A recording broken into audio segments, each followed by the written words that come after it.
When California was on fire, Canada sent water bombers. When our country is burning, you send us a complaint letter? America, we need to talk. Our open letter to the United States of America.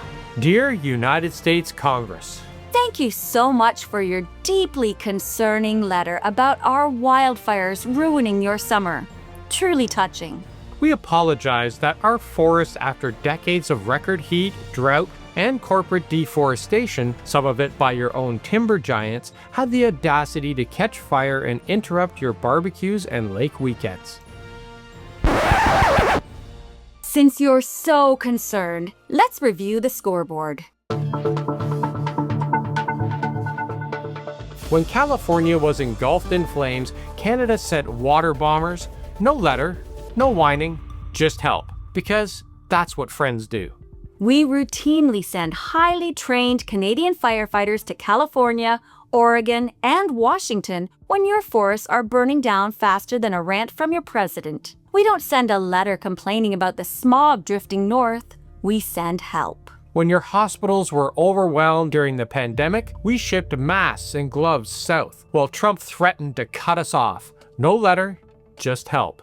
When 9/11 happened, we took in 33,000 stranded passengers and fed them in Gander, Newfoundland. We didn't send a letter complaining about our tourism season. We opened our doors. You might try it sometime, instead of burning the planet for campaign cash. Meanwhile, you send us a letter?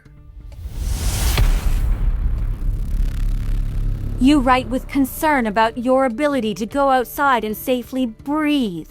We're concerned about that too. We've been concerned for decades as your corporations have belched more carbon into our shared atmosphere than almost any other country on Earth.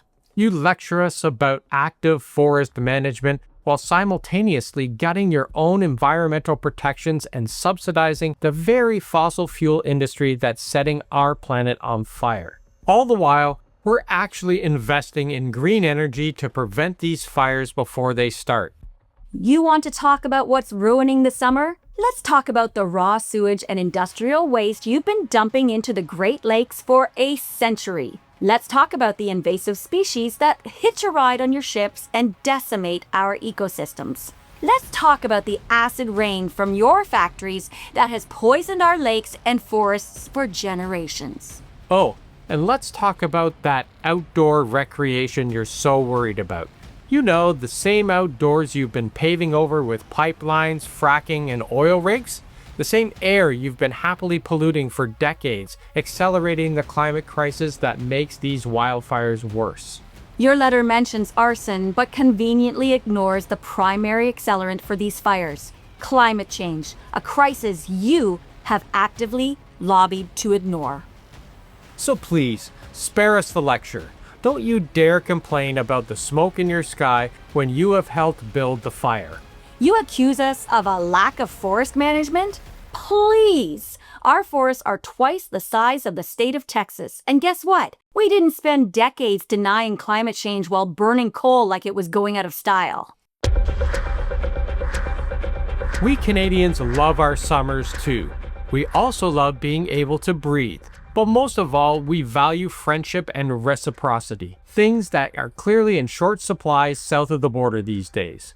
Real friends show up with buckets, not complaint letters. If you're so desperate for fresh air, maybe stop voting for politicians who think the only green policy worth supporting is the color of their campaign donations. Instead of sending snarky letters, how about sending fire crews? Or maybe instead of funneling your giant defense budget into more tanks, border walls, and that big beautiful bill budget that props up ICE and billionaires, you could help fight actual global threats, like climate change. Next time there's a crisis, maybe look into the mirror before you look north.